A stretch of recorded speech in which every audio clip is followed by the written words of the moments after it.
Well, good evening, everyone. So tonight we were going to be talking with a good friend of mine, Bill, about the M portion of what we've been speaking on recently, Medicate. But as I'm sure many of you are aware, with the events of yesterday, we had to bring up a topic that we first started this channel with, and unfortunately have to kind of go over it again. So tonight I'm going to be joined by Jeremy. He's just indisposed for a few minutes here, but he'll be jumping in shortly. But we're going to kind of chit chat about the second assassination attempt of Donald J. Trump. So as we saw last night, let's kind of lay things out, I guess, real briefly.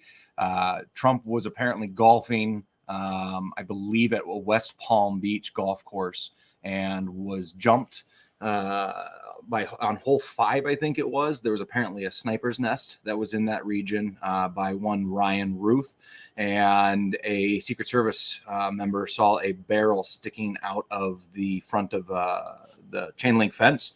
And apparently this is where it's kind of not entirely certain, but might well have been a firefight that was exchanged, or maybe the Secret Service had just fired some shots and Ruth had not fired any shots. That's yet to be determined. However, what was left behind is being reported as being 2 backpacks with ceramic tiles, zip tied or tied to the chain link fence to kind of create a strong point with about a 3-inch gap between the 2 of them, and what the media is reporting as an AK-47 style rifle. Now we're going to go over a few things in greater detail about what has happened since then, what we found out about the individual, some of the interesting things about the firearm itself, because it's kind of an oddity. You know, I talked to Mark on the phone here earlier today, and like we were kind of joking around about it. It's sort of like a Mad Max kind of firearm. It's out of the norm. And then some of the ramifications really in the fallout of this. You know, Mark is so fond of using the term the League of Shadows, but I do believe it is apt. We've now had 2 assassination attempts in the last 2 months on a former president that is currently running for office again, which is relatively unprecedented. In fact, in American history, I believe this is a first. And it does have ramifications on the greater scale from, you know, what's going on in the world on the global stage, such as, you know, the war in Ukraine, and some of the connections that have now come out with this current shooter tied to military in Ukraine. You know, also to some of the domestic things here stateside, and the rhetoric that's been being pushed by many party members to try to kind of, I guess, keep the pot boiling. And unfortunately, this is going to have a boil over effect. And it's going to have an effect on every individual, everyday American, and I would argue citizen for the West and maybe even the globe. We're standing at a precipice right now, a watershed moment truly in history. And it's kind of one of those forks in the road. Where do you want to go? And because of this moment, we're all going to have to start making some really hard choices. We're all going to have to really start to kind of tighten up the waistband again, because the economy is getting rough. This is going to probably send shockwaves throughout that again. You know, I'm sure that former President Trump is probably rattled from the experience that he just went through. I mean, we're really early on in the stage again. It's going to have some fallout. So let's see here. Center line. Oh, hey, Mark's down there. So yeah, it is hard to say what it is. I would tend to think that as speaking to the firearm itself, it kind of looks like an SKS that has a sporterized stock. Probably, and that's what's kind of weird. Maybe it's an Archangel stock, but that's irrelevant to the point. It looks like it's been modified to have 7.62x3.9 magazines from an AK fitted for it, and a very weird cantilever optic system on it. And what's interesting is me and Mark were actually talking about this a little bit yesterday, is if that was 7.62x3.9, it was most likely going to be military surplus, which usually, I know it's one of the easier things to source, is armor piercing rounds, or at least some kind of a steel jacket.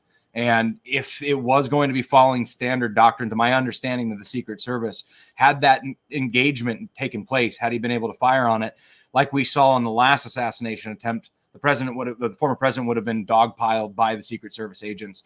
And if you were running a 7.62 by 3.9, and they're saying that he was approximately 300 to 500 yards away from the president. So if that was the case, that cartridge is more than capable of getting rounds into target. And if you were dogpiled by multiple people, it would have the penetrating capability to actually maybe reach that target as well. So at the very least, I would say from the perspective of the platform that was being used, it was somewhat thought out. Whether it looks kind of like a Mad Max gun, like I said earlier, or not, is relevant to the point if it was capable of making the shot. Now, to the point of Ryan Ruth, it also, I've seen reported, I don't know if this is confirmed or not, but it does look like his criminal rap sheet has been released, or someone has dug it up, as it is public record. Whether it's the same Ryan Wesley Ruth or Weasley Ruth, or however you say the middle name, that's yet to be determined. But there, I believe, was 4 firearm possessions, 3 felony firearm possessions. But his very first one on this document I saw, at least in 2002, was a possession of a weapon of mass destruction, quote unquote. And, got me kind of thinking, what could that be? And now I've been hearing that it's reported that he had a full auto firearm of some sort. But to that point, it doesn't really jive. It's a weird categorization for the firearm itself to be called a weapon of mass destruction. And like I was talking to Patrick, the other gunsmith here at the shop earlier today, it's possible that maybe he was using something that was full auto with DU rounds, but where would he have sourced them? It's possible maybe he was using something like a medium machine gun or a heavy machine gun, which, all right, you could classify as a destructive device. An AA-12, for instance, which is a full auto shotgun, is classified as a destructive device as well, depending on the armament it's using. So, it's a very weird charge, and it kind of shows throughout his rap sheet as well that at the very least he was a felon with firearms, if this is his indeed criminal background, and that he would have been on the radar to some extent. So Jeremy just hopped in, so I'm going to bring him on up too. Whoa, there we go. Hey, what's up, bud? Just listening to a little bit of what you were saying there about the firearm in question. So I know, I think we had briefly talked about that yesterday, and it's interesting because it's a semi good but semi bad picture that they got of it. It was like perfectly bad. I think my deduction to you last night, it was one of the last things I had mentioned to you, was it looks like somebody took an SKS and they basically made it to where it could fit a 30 round 7.62 by 39 magazine. And I still don't know what the stock is. Like, that stock really, I thought maybe Archangel, because they do make an aftermarket, but it looks more like almost a standard American sporter stock with a cheek piece. I mean, it's not super fancy. So at the very least, it looks like it crawled out of a prop shop of Hollywood. Yeah, it is one of those things to where if there was any serious work to be done that was remotely done seriously, you're looking at betting. Like, how did he bet it? Is it even like, my question is, just looking at the scope, the scope work looked kind of weird. And so it made me question, like, is the barrel and the whole assembly, is it actually even sitting in there the way that we think it is? Or is it just like slapped in there and, fudded together? I don't know. I was going to say it's a weird platform in general. I mean, if it is an SKS, it's more than capable of actually taking a shot at the ranges that he was supposedly within. And I talked about it very briefly before. If it was 7.62 by 3.9, there's a decent chance it was AP, which would allow him to actually put rounds on target. So I mean, at the very least, it does kind of show that there was some forethought, even if the platform was very bizarre. To me, though, I don't know. It's a strange situation because on top of it, there was only a handful of people purportedly that would have known that this golf round was actually taking place. Unfortunately, some of which are in the government and some of which were the individuals that Trump was actually playing the round with, and some people that he may have let know. So the circle of who knew too was very small. which is concerning. I mean, because it does imply some things like, okay, well, who let this information out? Who allowed this vulnerability to take place? For sure. Yeah, and I think it's one of those things to where there's so many ways you can go with this, Blake. There really is, and you and I, prior to you just firing this up, we were talking about a number of different ways, and I don't know if you want to go into that right now, or if you want to, or if you want to take it somewhere real quick. It's up to you. So. Well, I mean, what you're talking about really is the greater ramifications on the global stage. You know, what could this mean? I mean, so if we let's just look at the recent things that took place in American politics, and that would be the debate between Kamala Harris and Donald Trump. And one of the things he was talking about was before, and this is his claim at least, was before he actually was going to be sworn in as president during that 10-year time, he was actually stating that he was going to stop the war in Ukraine. Yeah. You know, and one of the things that we've already come out with, we found out Ryan Routh, or Ruth, however you say his last name, he has been in country in Ukraine since 2022, working on, in his own words, in essence, recruitment. I actually watched a 10-minute interview that Newsweek did with him in 2022 in field. It looked like they were in a hotel room somewhere. And he was talking about his desires from the United States to come to actually fight on the front lines. They asked him, what kind of service record does he have? He said none. And they basically said that they don't want him in a combat role, but they would look at him in a recruitment role. Sure. And then he spent the last 2 years from that time period on actually going through and trying to recruit Americans, and really on a global effort. He'd been seen campaigning in DC. To what level, I have no idea if he had any actual political sway or connections there, but he had been seen in DC. He was quoted, I don't remember where the article was from, but talking about how he believes that he should always put more into a community than take out of it. So he had a very quote unquote collectivist mindset from what little I've been able to discern from him so far. He is a true believer, zealot by his own words. I mean, he actually said in the interview that he did with Newsweek that this will be the closest thing between good versus evil that we'll see in our lifetime, referring to the war in Ukraine and Russia. You know, so the guy definitely, he believed at least in something. I think he was a bit of a zealot. So, yeah.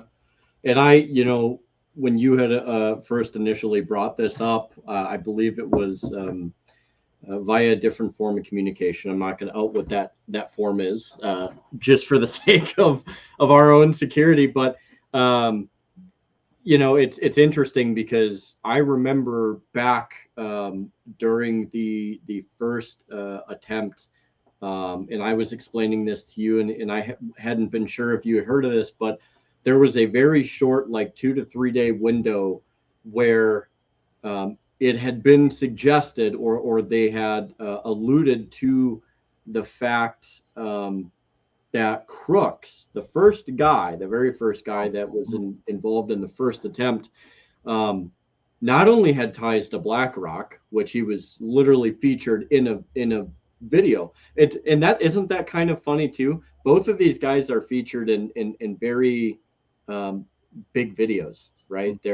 I kind of sounded like Trump. They're very big, It's gonna be huge, freaking huge. But they're very prominent videos, so that should tell you something. These guys are not unknown to people, right? Yeah.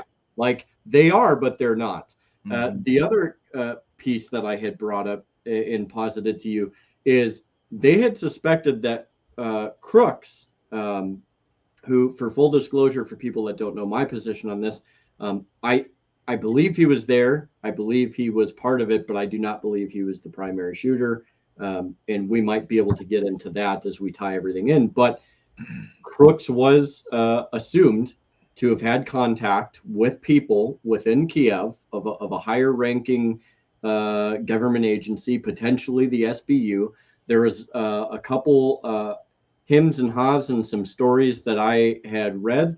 And after like 2 or 3 days, they're nowhere to be found. I did have them saved on my phone, and now I don't have them anymore. I wish I did, and I may have sent it in one of the chats, I think, between you and me, or me and a couple other people. I'll try and find at least one of them.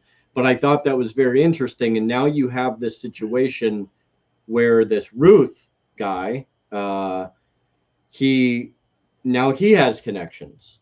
And I'm a big pattern guy, Blake. You know this, and Mark knows this, but it's one of those things to where when I start to see a pattern, that kind of really sets alarm bells off in my head.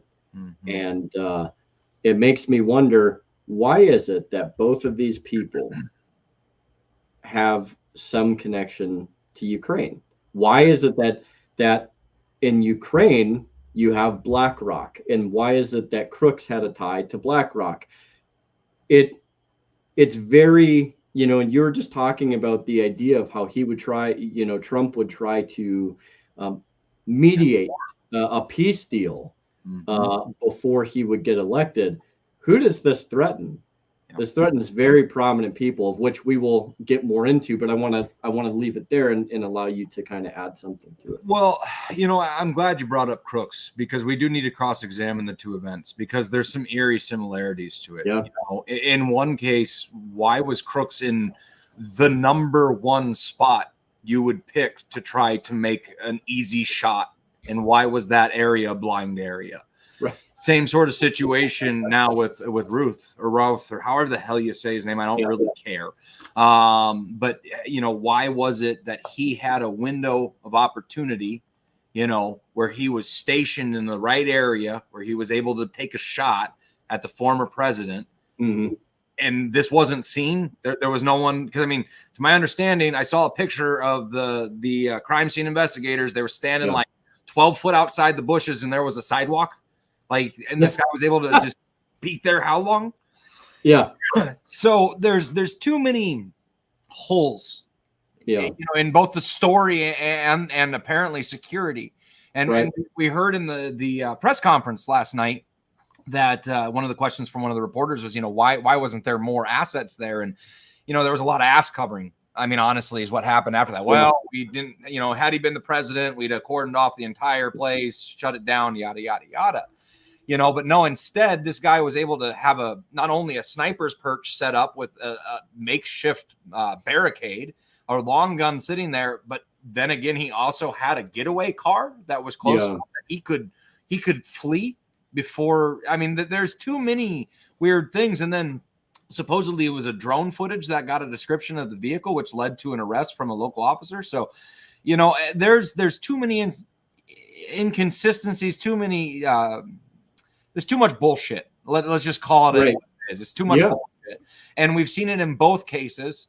And now we've also seen, like you brought up, these ties to large corporations, these ties to government entities, very powerful people that have vested interests in continuing a conflict. And not in that, and we're only talking about that's one aspect likely of the overall goal. Yeah. Ukraine is a big part, but it's only one of the puzzle pieces. Yeah, and that's the thing, is what we're seeing is, well, I think it's a full press play. They're putting their cards down, and I think this is going to continue to speed up. I just don't see how you stop after 2. You've already are really committed at this point. Yeah, and and one of the thoughts that I had too, and I hate to harp on this, because you said it so well, like it's only one. Albeit, I would argue, very much a major part, and I think you kind of elicited that as well. But it is one part. But my mindset, it kind of goes to this idea of, if these ties, if they go where we think they're going, which it very well, all arrows point to where we think it's going. What happens, what happens next with that? Because that would imply, because like I mentioned to you before, if you look at the SBU, which is the State Security Service for Ukraine, it is a well-known fact, it is out there, that they have the names of very prominent Americans like Tucker Carlson, Judge Napolitano, and many other people. Why would it be outside the realm of speculation, and I would assume that Trump's name would be on there without having seen it myself. But they have kill lists. They have a little black book of prominent Americans, and not just Americans, but it's been very well established that there is one for Americans. And if that's the case, how it's the U.S. government who feeds them this information. Let's not beat around the bush. I mean, they're getting the names and the information from somewhere. How do you rectify? Like, how do you even begin to, as the U.S. government, but also as the Ukrainian government? I mean, it's bad enough. I mean, everything that's taking place and all. I have my opinions on the matter, of course, as objectively as I can. But I mean, that would be the ruin, most certainly, of Ukraine, notwithstanding to some degree our own government. I mean, that would be fairly damning if all points, all arrows point to what we think. Well, let's go back even. Let's dig up a little bit of history. I mean, Ukraine's been at the epicenter of a lot of European and American politics for the last 2 decades. I mean, longer than that, but it's a hotbed. I mean, you look at originally in the war, the laboratories that were being funded by the U.S. government.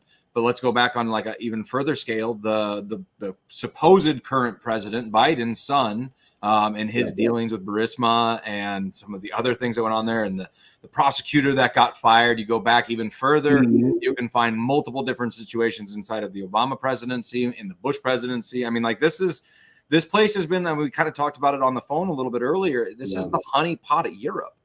Not only does all this political intrigue take place there, not only is it like kind of the harboring point of all these dirty little secrets, but it's also your number one sex trafficking place in Europe. I mean, I just saw a report the other day that 50% of the women in brothels in Europe right now come from Ukraine.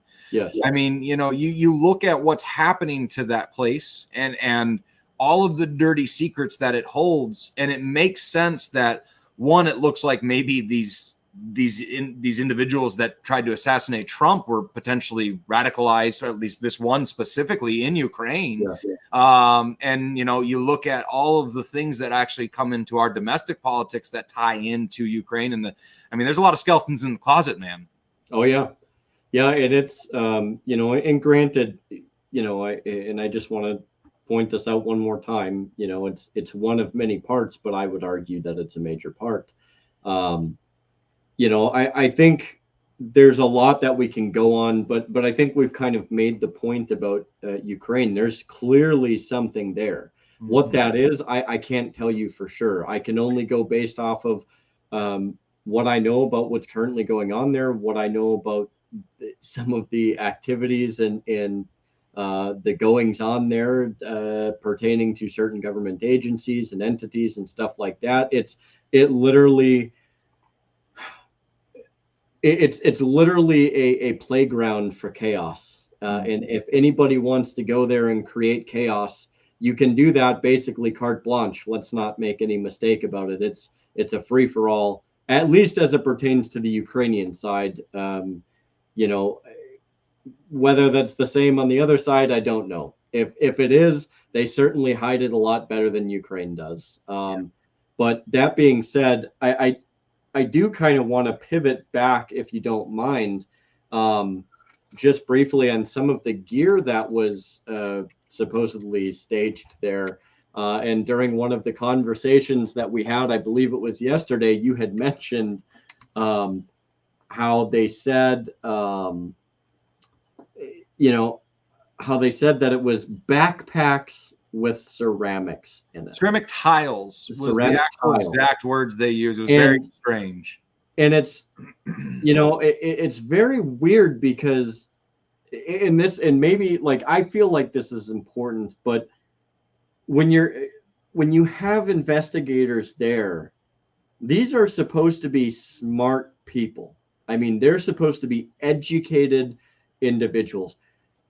You mean to tell me that these people can't elicit something more than a backpack of ceramic tiles, or, oh, this is a AK-47 type or style of weapon? And it's like, Is there not like a need to be accurate? I mean, well, let me throw something at you here real quick. Yeah. What if it's because they're trying to sell the illusion that this was a lone wolf using the assets available to him?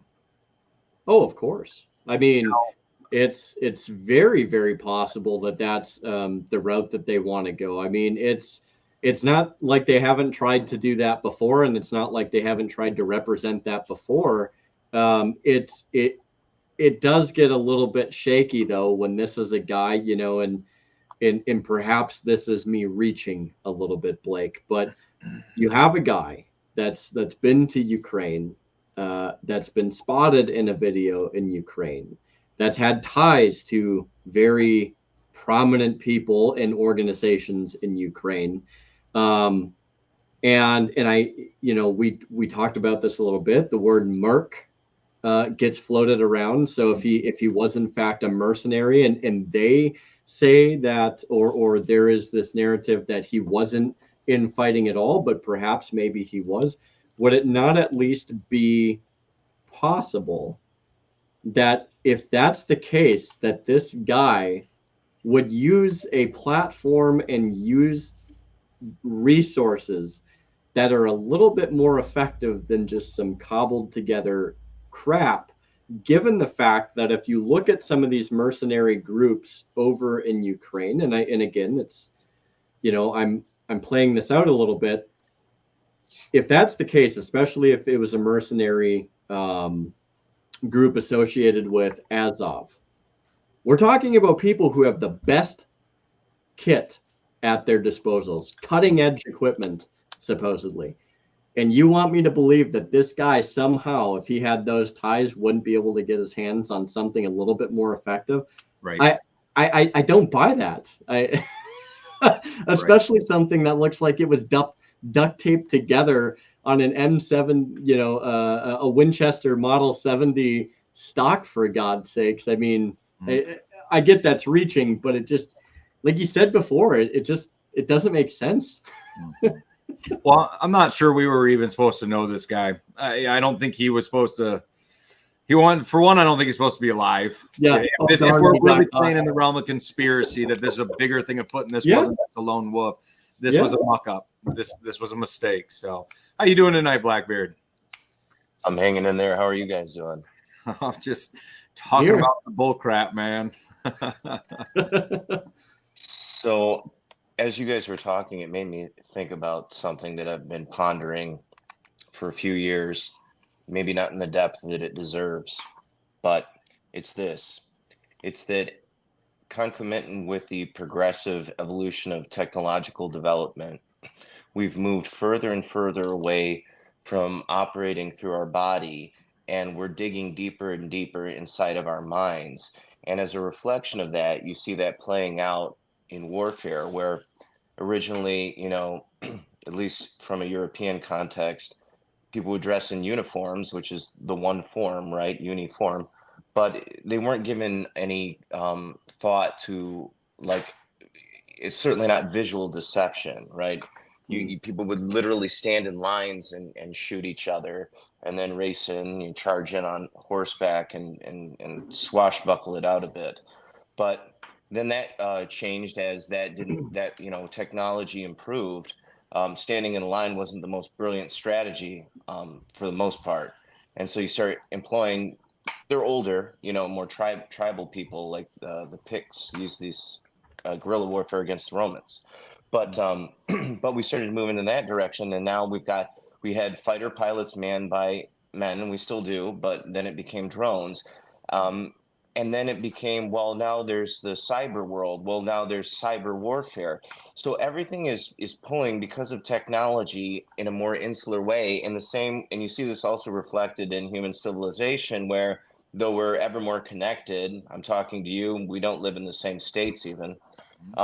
We've never been further apart. So what does that have to do with all of this? Well, I would submit to you that at the stage that we're in, remember, we're not in the pre-industrial, we're not industrial, we're post-industrial. They call it information. Now we're going post-human, kind of whether we want it to or not. Now, it doesn't mean that they'll see the culmination of that, but that is the direction. It's very clearly the direction. And so everything is in terms of warfare has moved into the mind as well.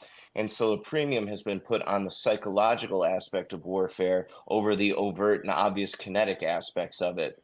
So what does that mean as it pertains to the events that have taken place recently that you were discussing? Well, I think that it's worth considering that, you were talking about his kit being substandard. And so, well, if he was associated with these various groups, wouldn't his kit be great? And what I would say is that it depends on whether or not this was truly a lone actor or whether there was somebody orchestrating it. Because if you are orchestrating it, then there are other questions that naturally arise, such as if this does get out, well, what is the narrative that I want? Because the story that is told is more important than the reality of the events, because the perception becomes reality in the mind of the public. So what do I want people to believe about this if it succeeds? What do I want people to believe about it if it fails? Yep. And I think that one of the things that has happened is that as part of the development of psychological warfare, which I was talking to somebody else earlier today very briefly about it. I'm certainly not an expert in the subject, and I thank you for hanging in with me this long and allowing me to speak, because I know I'm long-winded. But if you look at somebody like Lieutenant Colonel Michael Aquino of the Temple of Set, broke off of Anton LaVey's church, he wrote a book called Mind War, right? And he was also involved in psychological operations with Army intelligence. And I think that it's worth considering that, programs like that, if you get a proof of concept and it's working, you don't just say, oh, well, you know what, it's too unethical, I guess I won't do it. We already know that, for example, the legal constraints that are placed upon intelligence agencies here, which are not allowed to operate domestically, is just another hurdle for them to overcome, because they can involve foreign intelligence services to provide what they need to be done or what they desire to be done domestically, but which they feel constrained. I would submit less by law, and yeah, I think it indicates more that there is still some measure of oversight that's taking place that is at least somewhat meaningful. But that may be optimistic on my part. So all that to say is you have things like MK Ultra, which has been talked about ad nauseum. And the problem with talking about it is that it's, 60 years old at this point, and we know about it. And aspects of it were a bit ridiculous, perhaps, but a lot of it I think worked very well. And you don't just throw up your hands and say, well, yeah, but that wouldn't be right. That's not how these people. Yeah. No, I was just going to say, but that's the thing. Like you're saying, that wouldn't be right. MK Ultra, we know about it because it was one of the first iterations of a project that went on into multiple forms, be it from, the Monarch Children to multiple other iterations thereof. I mean, so we know that there is a programming of the general masses that's taking place. I mean, by the I really wish I could remember what document it was, but I know that I think it was the UN, 5-6 years ago, it could be even longer ago now, actually released a document talking about how there was their desire to make every human on Earth a weapons platform. And I can remember people for ages were like, well, what are they talking about? Like, going to have missile pods on my shoulder? No, that's not at all what they're talking about. They're talking about the weapon of the mind, the psychological aspect of things. And this was a continuation into a further form of combat. We're past first, second, third generational warfare. I mean, shoot, we're really in 6th and 7th generational warfare, because the war is now taking place inside of every human being on Earth's mind. We are all veterans of a psychological war. Oh. And I just want to add real quick, because I came in at the right time. I came back at the right time. Let us not forget that back in the Soviet era, Ukraine was also a hotbed of many experimentations that the Soviet Union did. They had some of the best infrastructure available, some of the smartest people, and they also had their own program very similar to MK Ultra that they too were experimenting on. And it's not everybody's just so many, or I shouldn't say everybody, but so many people want to separate the Soviet Union from Ukraine. Ukraine is the Soviet Union. They were the hotbed for most of the things in the Soviet Union, while Russia itself reaped the rewards of it. good, bad, or indifferent, like that's how it was. I mean, Ukraine just had so many resources. But that being said, there's labs there. There were some of the best research institutes, some of the best physics institutes. They had some of the biggest things when it came to nuclear power and so many other things. It's like whatever it is that we did, they had some type of a retort to it, and many of those retorts came from Ukraine. It wouldn't be beyond belief that they too, Ukraine, to whatever degree, wouldn't utilize some of the pre-existing things that they had there to also utilize their own form of MK Ultra. And if that's the case, and they are working in conjunction perhaps with the CIA or the State Department or whoever it may concern here, when you look at this guy, and I had expressed this before, but brainwashing, I mean, who's to say, I mean, but I feel like I came in at the right time, but I think people conveniently leave out portions of history. And I'm not saying that you guys did, but a lot of people would look at this whole conflict and conveniently leave stuff out. And when you look at where it goes, we can't afford to overlook history and all of the things within it. So, well, it's an inconvenient conflict. I mean, because that's really what it is. And I don't mean to like belittle that in any sense, but it is. It's inconvenient to a lot of different power players on the global stage. It's also convenient in a lot of ways too, because there are goods and bads that can come out of this if you're one of the grand players.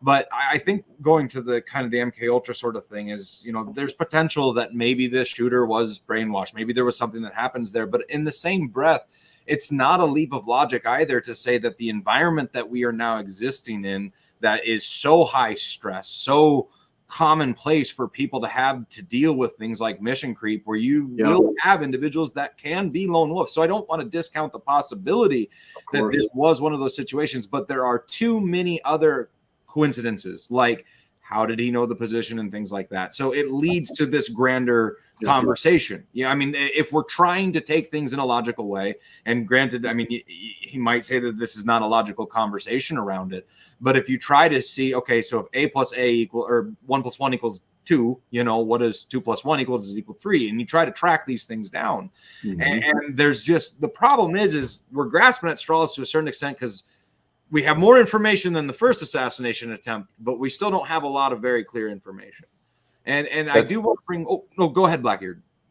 Well, I just wanted to comment before we lose it. Like, you put that so succinctly. You picked up exactly the point that I was aiming at, which is to say, I think that you're right. I think that the fact that he knew about this, like his location, is a significant factor that points you toward it. The lone wolf seems very implausible, but that's low on the list.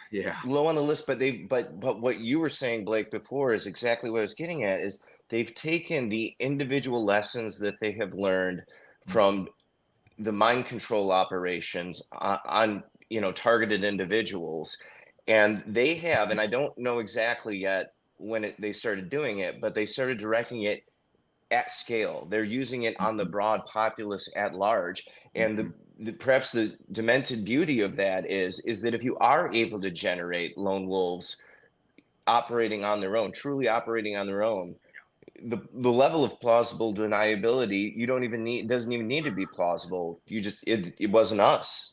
And that's always been kind of what my thought process was. If there is this grand overarching group that's trying to push pieces one way or the other, you're going to try to create an environment that allows these things to happen naturally. So like you said, you have plausible deniability. If event A takes place, hooray, we can reap benefits of it. But if event B takes place, well, we can spin that story. If event C takes place, everything can be both beneficial and negative. It's like the war in Ukraine right now. I mean, this is a gem that people are fighting over, And the question is why? Is it because it holds all of the dirty little secrets? Is it because of this vested interest of Russia trying to secure its borders and expand into sovereign territory as it's spun by some? And or is there a larger game? Is it let's just call it what it is, a friggin' proxy war with our government with the other major power on the planet right now? No. And then the question is to what end? What's the desire? And why does Trump having 2 assassination attempts in 2 months on his life, how does that fit in? I mean, when you start picking up all the pieces, don't want to sound like a schizo, but you start feeling a bit like a schizo. Well, the biggest change requires the biggest pain. Mm-hmm. Yeah. So, and something else you consider is that, you don't become a dominant minority by being foolish. You can become foolish and lose your position, but you don't get there by being a fool. And I think that they understand, for us, perhaps in most of our lives, because there's a lot of stress to overthinking things, but it's like, I'm hungry. That's one problem. Okay, well, how do I solve that problem? Well, I go eat something. Okay, problem solved. Was that a valuable use of my time? Sure. But what I think with these people, and I use people in a very loose term, they're like, okay, yeah, that solves my one problem, but I have all these other problems and my time is very valuable. I want to get the most bang for my buck. So I'm never going to do one thing for only one reason. It's how do I layer these actions to resolve in such a way that it brings about the maximum benefit for the minimum amount of resources for me and my interests. I think the other thing to consider is that the transformation which they're attempting to implement across the world, to call it like revolutionary, what is even revolutionary at that point? They're trying to subvert the human being itself. They're bringing it down to that granular of a level, right? And so, well, how are people going to accept that? Because guess what? Most people, again, are like, I'm hungry. Okay, I'll eat. Okay, well, that's good. And then you're like, by the way, men and women don't exist. By the way, what is it really to be human to begin with? By the way, you know how you've been tribal for tens and even hundreds of thousands of years? Forget that. Just forget everything that you are. Everything that you are is wrong, and we're going to tell you the right way to do it, and we're going to change everything. And everyone's just like, I don't know if I'm really on board with that. And they say, that's okay. We're going to make it hurt so bad that when we give you the solution for all of that pain, you're going to see things our way. We guarantee it. That's how they think. And if I could just say something real quick, I'm sitting here, thinking about, if I'm hungry, well, I go make something, I eat, I've achieved the goal. We're at the point, or perhaps, hopefully, maybe we're moving away from the point of when people would say, well, I'm hungry, they're like, well, who's going to make me something? And they've created this situation to where there's a dependency, and that dependency subjects, or I would even say supplants this responsibility that we're supposed to have as individuals, and it puts it onto the government. The government is the benevolent, being that will provide everything for you. And I think the destruction of individualism and the idea that we are capable of being able to do things without having our hand held is an idea that is very, very inconvenient, and it's in the way of all the powers that be. So when you were talking about like, well, I'm hungry, I'll go make something. How many, and not to be mean or cruel, but just think, in a very literal sense, how many people even make their own food? And let's even be more specific. In the United States, how many people make their own food versus go out and have somebody do it for them? And I think to some degree that does speak to a lot of like that little, that subversion, and that conversion of what they want as the desired outcome that you're speaking on. It might seem kind of petty in the way that I put it, but it seems to make sense. I think so. There's this concept, but I don't want to get too far in the weeds, but it does kind of play to everything that's going on right now. But there's this concept that was kind of formed, it's a lot older, but let's just say it comes from MK Ultra. do your own research beyond that. But it's creating alters. It's breaking the mind and fracturing it into different personalities. And this is done in a few different ways. But typically it's either both sexual and physical abuse. Typically trauma caused, the younger the better. And unfortunately, they've found, based off of a lot of documentation from some different organizations and things like that, that this is a very, very potent form of mind control.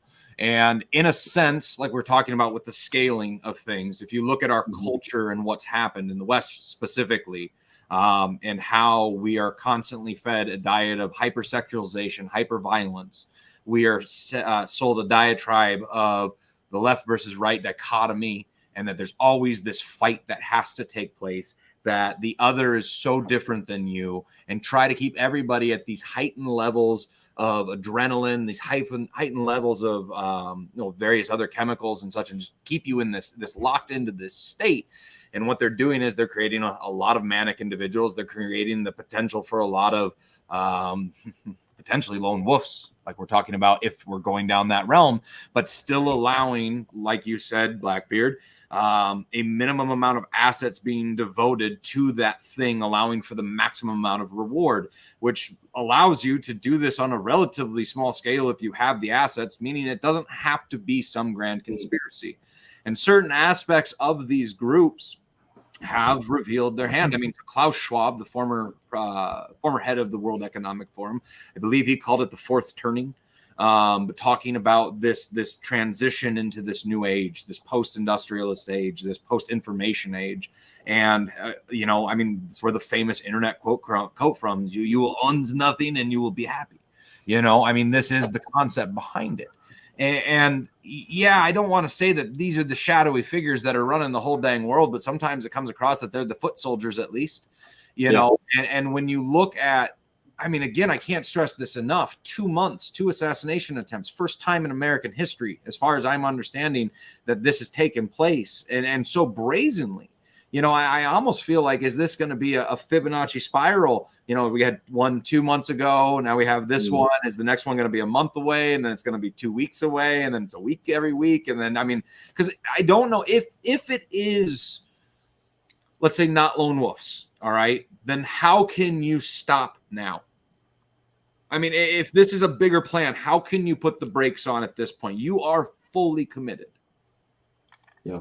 Well, you got to hand that to them. They're certainly committed, and they ought to be committed. And I mean that in more than one sense. I think that the thing that makes it challenging is that if you know the story that they're trying to tell, then you can see the beats to it.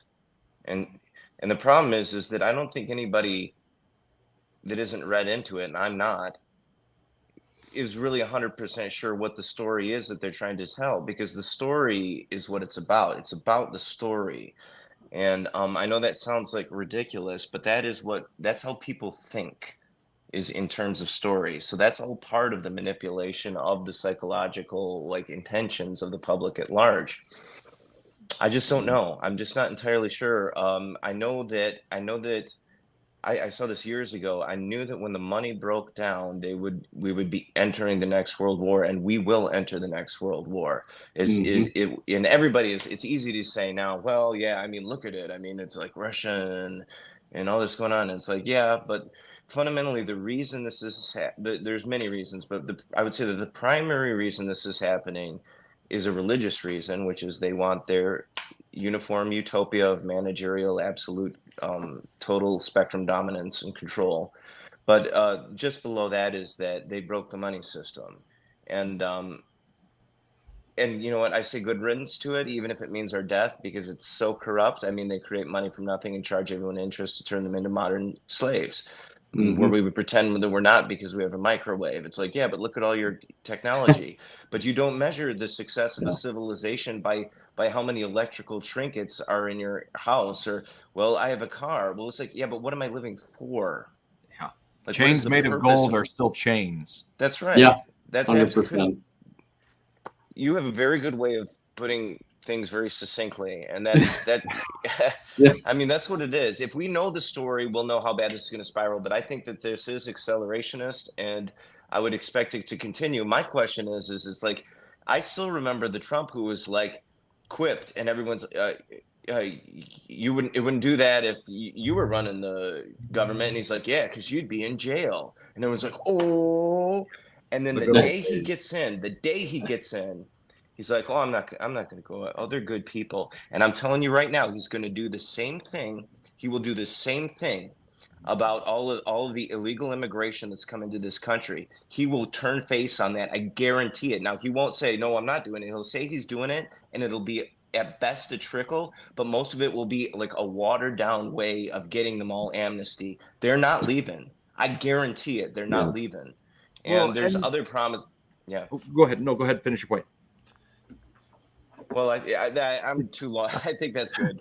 Well, I mean, and that is a concern. So, like, to the point of the policies itself, like, I have to have faith and hope that it's going to go through, because right now, like, to quote the classic old adage from South Park, I'm sure many of you probably remember, but it's between a cat turd sandwich and a douche. At least it performs a function. I mean, if you need to do something. So I have to hope that there's at least a chance. The problem is what we are looking at right now is a relatively dark outcome. There's not really a good off-ramp anymore. No. What's coming up. And I think people are kind of hopeless about that. I think Trump is our best current bet. But I'm kind of with you. I think the best case scenario that we can really look for is probably 4 years of our nose just above the water. What's gone into effect? What's happened? And you talked about it with the story, is our history, our story, our collective human story that used to be told by the bards, that was handed down through generations. It was a very important, integral part of who you were. Where did you come from? Who were your people? That has been taken from almost everybody. And it's trying to be replaced with, like you referred to, a new religion, a new story, a new unifying message that can bring all of humanity together. And if that has to be done by the boot, well, then damn it, they'll do it by the boot. Yeah. And that's really where, if we're to take this into its totality, so let's say Trump does, back down on his promises, which I think there's a very realistic possibility of that. Mm-hmm. The question then must be begged, is this all part of that new tapestry, that new show? I do believe that what we're seeing is probably another genuine assassination attempt on it. But I also have to be real with myself and say, okay, well, could they also look and see how can we spin it if it doesn't go through? What are the benefits on both sides? This game is being played with everybody as a pawn. If we are to entertain that this is what is going on, and it's all the big show. The world is a stage, man. Yeah. It's the act of Congress. It's the theater of war. Yep. I sit and I think about this, and as it pertains to Trump, and I've said this probably ad nauseum at this point, and both of you guys probably know where I'm going to go with this, but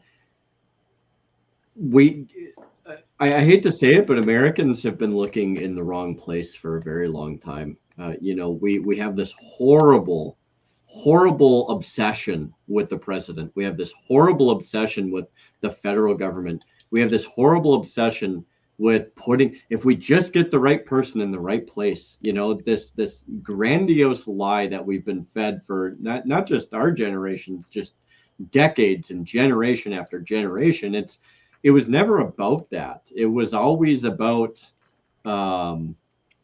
it was always about the community. It was always about the state, always about keeping the power closest to the people, to where we had the ability to really direct our lives. So if something does happen in our states, we're like, no, we can weather this storm. We're fine, because we direct where our state is going to go. We direct where we want to go. Even if the federal government falls apart tomorrow, we in our states at least have enough intellect and intuition and history to drive the vehicle forward and make something of this.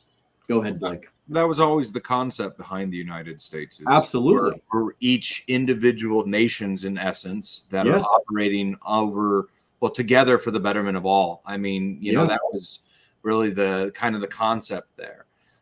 We've gotten way away from that. You know, Yeah. I mean, we've allowed the power to slowly be sold away from us and taken away from us. Yes. And I think that's one of the big drives. You know, I see it in my daily life talking to people, and, you know, I like to talk. It's one of the things I enjoy to do. So I try to kind of get through the bullshit pleasantries, because those are a waste of time. And in to that point, a lot of people are talking about community. You know, they're looking towards the local again, because they're seeing the global stage, and they're going, man, I can't do this by myself. I need people. I need those around me. And I think that's kind of at the core, really, what the goal behind Millstone is. You know, so if we look to the horizon and we see what's coming, whether this was a lone wolf, whether it was some grand conspiracy by federal agents, whether it's just part of the big marionette show that we call life, is irrelevant to the point that at the end of the day, all you can really do is make that change in your local environment and try to build your clan and your tribe. And I think that if there's any takeaway, because, you know, I'll be honest, I was a little black pilled this morning. I was like, man, this is bad. Like, it is bad. Let's not sugarcoat things. We are in a turbulent time, a watershed moment, really, truly. Yeah. But the only thing that an individual can do is try to better prepare themselves and their family, and try to 100%. get a little more assets, you know, try to stockpile a little more, do what you can, because, man, I don't know. It's getting wild. That's for sure. No. You know, I think what makes, you know, and perhaps I'm going to, you know, put me and you and a couple other people, I think, that we know up, maybe perhaps mildly on a pedestal. But I think the thing that kind of draws us to doing stuff like this, especially with, you know, you guys in Millstone, and even what, you know, Mark and I did with, you know, Mission Critical, is it always has kind of been that aspect of cultivating a community and being able to have honest discussions about real world things, and without the fluff, without the, you know, the sweet nothings being spoken into the camera. It's this kind of unfiltered honesty, if you will. And the thing of it is we all do have, you know, some bias here and there. It's to be expected, but, you know, in the end of the day, like, it really does come down to the people around you. It comes down to who do you know, your neighbors? Do you know the people within your state that are important in your state? And you know, where can we make the most change, as you've talked about? And that really is within our communities, and at the largest, highest level, it really is at our states. Again, you're not wrong when you said that, you know, when we were founded, the states were always considered sovereign nations. In sovereign nations, under the idea that the federal government was only in existence to go forth and deal in certain delegated duties. And delegated is a very important word. I hope people understand what that means. But we delegated them the authority to carry out certain functions, being foreign policy, to be able to have representatives from our states, respectively, to collectively go forward and talk about foreign policy, trade, you know, and to handle matters of war and peace and certain other functions, and to be done in a very controlled, very mitigated, in easy to understand way. Nothing about it was complicated. But at the core, it all comes from the people, and it all comes from the states. The federal government is merely a creation from the Constitution. If the Constitution, you know, if we hadn't created the Constitution, the federal government wouldn't be there. It only exists because the Constitution exists, and therefore we have the ability to alter or change it or do what we need to do to have a better outcome. That being said, you know, I agree with you, and I think we have to look at this honestly. We are in very, very turbulent times. Like you said, watershed moments. I mean, I don't even think we've encountered the worst of it yet. Oh gosh, no, this is just and I would posit, I think it was Stephen that brought up, like, World War III is going to happen. It's not a matter of if, it's a matter of when. And that being said, I hope and I pray that we have somebody competent enough to put in some serious thought before they get to that point to where they're like, we need to push the button. To really have a sense of humanity and be able to be like, is this the I that's all I can hope for, Blake, is for them to at least consider the option, not just come down with a fist and be like, we're committed.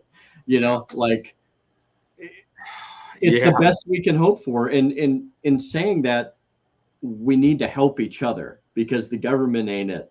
No. And yeah, I think you're also right. I guess just to kind of wrap up my little diatribe, I think we are going to see more attempts. I think it's only going to get worse. And I think many of the points that we brought up early on only suggest that because somebody's threatened.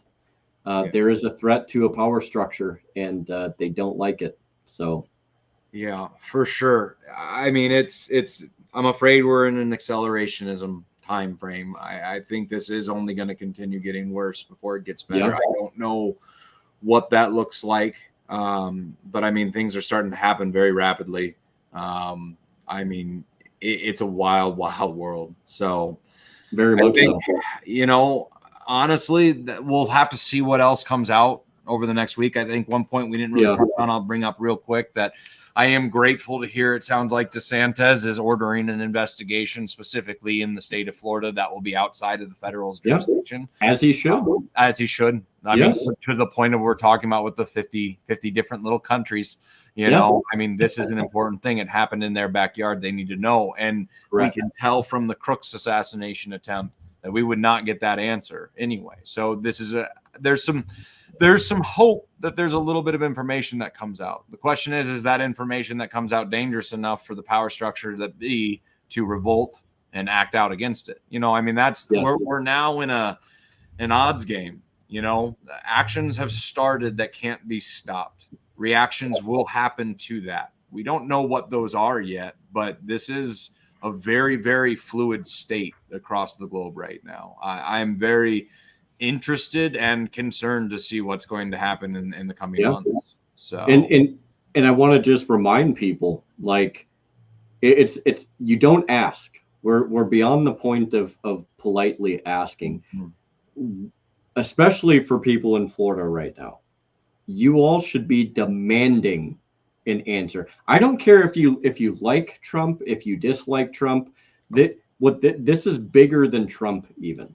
That's because this is a situation to where if they're going to obscure an investigation, which I believe they will, give it time. They will go into the state of Florida and be like, oh, we have jurisdiction. This is our thing. And Florida better tell them to mind their place and remember where they stand. Florida needs to do that. But then let's play that out. Yeah. What happens? I mean, because this is, again, one of those heated moments. We are now seeing a potential situation being set up where a state is going to go against the federal government on a very serious level. Not really even the federal government, but these alphabet soup agencies that exist within it. So we're seeing the power structures now starting to clash heads a little bit. So this event is not just an assassination. I don't think this is necessarily your quote unquote Franz Ferdinand moment yet. No, man, it's piling things on, and eventually this just cannot be sustained. Yeah, and the problem is because if we're going to play on the assumption that this is beyond a lone wolf, in two separate incidences that have never had contact or any sort of overlap in any way, shape, or form. Okay, so let's just say that that's not real. All right, and there is something orchestrating it. Well, then now we're getting to a very complex system that they're committed to. They're going to continue making moves from. Cascades are going to happen from there. Like this is different territory. This is very unprecedented in American history for sure. It's not unprecedented in the world. We see these sorts of political intrigue games and government organizations all throughout history in these events taking place, but to see it. There's a helicopter flying over my head right now. That's but to see it starting to play out in the way that it is in America, it's fascinating. The historian in me is, I hate to say it, loving to watch history unfold. The father in me is like kind of freaking out a little bit. So 100%. It's I'll kind of leave it with this. There's nobody is ever going to do for you what you must do for yourself. And I know this probably doesn't come to any shock, or maybe it does come to a shock or surprise, but that means it's going to hurt. There's going to be sacrifices. You're going to have to willingly make a sacrifice, and whether or not and it really comes down to your loyalty to liberty and in truth and the founding principles that we have. That's what makes us unique as Americans. We were founded with these principles. We didn't discover them. Our founders already had a lineage that discovered them. They solidified this in our founding. There's, and I don't want this to come off wrong, but for a lot of people who really like Trump, I'm here to tell you, he will never do for you what you must do for yourselves. We cannot become dependent on another person, especially a president, to preserve our liberty, to preserve our sovereignty, to preserve the very essence of our existence. Because if we do, then you have entered yourself into a willingly, a willing sense of servitude, and I would even argue slavery. It's the perfect dichotomy that they didn't even have to convince you. You willingly went to the yoke that you've undertaken, and that's not who we are. And I don't feel like I should have to remind people of that, but I feel a fervor that I have to. And so I'd really just like to emphasize that, like, if we want change, we have to do it. It doesn't matter who you elect. There are good people I think there's people that honestly get into politics for the right reasons. There's even fewer who actually do a decent job of it. But I mean, a very small few, like maybe on one hand few, but in the end of the day, like, we were always meant to be involved. We were always meant to be a checks and balance. We were always meant to be at the forefront of where our states and ultimately where our greater nation goes. And so to rest all hope on one individual, especially if the worst does happen, you're led nowhere. You're left just kind of dawdling in the wind. And that's not how we were designed. We were designed to be robust, studious sentries of our states, of our homes, and of liberty. And we can't forget that. We can't. There is a life after Trump. There is a life after the worst things, and it's our responsibility to ensure that, not his. Well, so. That's, you hit it on the head. This has to be an individual effort. And, yes. And it's by those little steps every day in your life that's going to get you to that point. And if we all start doing that, trying to rekindle the flame of liberty, trying to embrace the core principles that were preordained and then enshrined into our founding documents, if we want to try to come back to what this republic once was, it starts at home. It starts with every morning you wake up and a decision to continue forward and trying to fight. Because I don't know about the rest of you.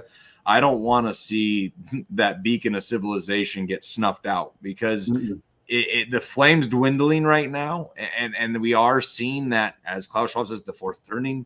It's taking place, this new age, this new zeitgeist, whatever the frick you want to call it, doesn't matter. We are in a tumultuous time. And it's going to be the imperative of everybody to try to do your best, because hopefully if enough of us do, maybe in a generation, things will be pretty good again. If some of us do, well, maybe we can at least keep little pockets of things going. So, yeah, I couldn't agree more, man. I'm hopeful. I'm always hopeful, no matter how dark things get. it's too exhausting to be perpetually black-pilled. I mean, Agreed. It's one thing to recognize it, but once we recognize it, we need to be active in our efforts. It's not enough, talk is a great thing. We must educate people, but it has to go beyond that. It has to go beyond even simple conversation. Because if it doesn't, I mean, well, you are the environment you create. Mm-hmm. you really are. So I just leave people with hope. Yeah. Always be hopeful. That if they can't take hope away from you, they can't take you. Yeah. So, well said. I think we kind of kicked this one to death for tonight with what we know, and also we were playing off in the weeds quite a bit too. But I think some really interesting, constructive conversations about a lot of things. I mean, at least hopefully it gets you thinking about some of the other alternatives, some of the other stuff that's maybe going on right now. Jeremy, I can't say more than enough. Thank you so much for coming on tonight. This was kind of a throw together one just because of the events taking place. We figured like we ought to get one out. Mark, hopefully we'll be back next week. So, we'll maybe see him next week, and hopefully we're not talking about this again next week, but depending on the information that comes out, we'll see. I mean, this, we might be getting into the thick of it now. So, but, if that's the case, hopefully next week we're going to be getting back on topic, but, time will tell. So thank you again, Redbeard, for coming. I really appreciate it, bud. So my pleasure, man. It's been enjoyable. It's really been enjoyable. So, well, for old time's sake, would you like to lead us out? Sure. Yeah. Hey, look, in the end of the day, the flame of liberty shall not and will not ever be extinguished so long as there are good people willing to support and defend it. And that means each and every single one of you. For those of you who've known me from Mission Critical, I've always tried to inspire a message of hope and a message of community and a message of we can do this. And we really can do this. We can overcome. And we can do many great things if we're willing to work together and support and defend the values of liberty that we're founded on. And so I believe in you guys. I believe in Blake. I believe in Mark. I believe in all the good people that they have on and all the people that I've had the distinct privilege to meet through the Mission Critical podcast days. You're all awesome people. And that alone gives me hope, notwithstanding many other things. So it's been a great privilege, Blake, to have you, allow me to come on and I've really enjoyed the time. Thank you for allowing me to come on and do this with you. So. Well, it was an absolute privilege to have you, and I hope that this is not the last time. So I hope not. well, hey, vote below. Let me know. I'll be at the behest of the crowd, whether they give me the thumbs down or the thumbs up, like Roman times. So. That's some good stuff. That's some good stuff, man. Well, I appreciate you. I appreciate all of you that stayed and listened to us blather on for an hour and 12 minutes. Hopefully, we'll get back to it as it is next week. And God bless to all of you, and we'll see you guys later. God bless.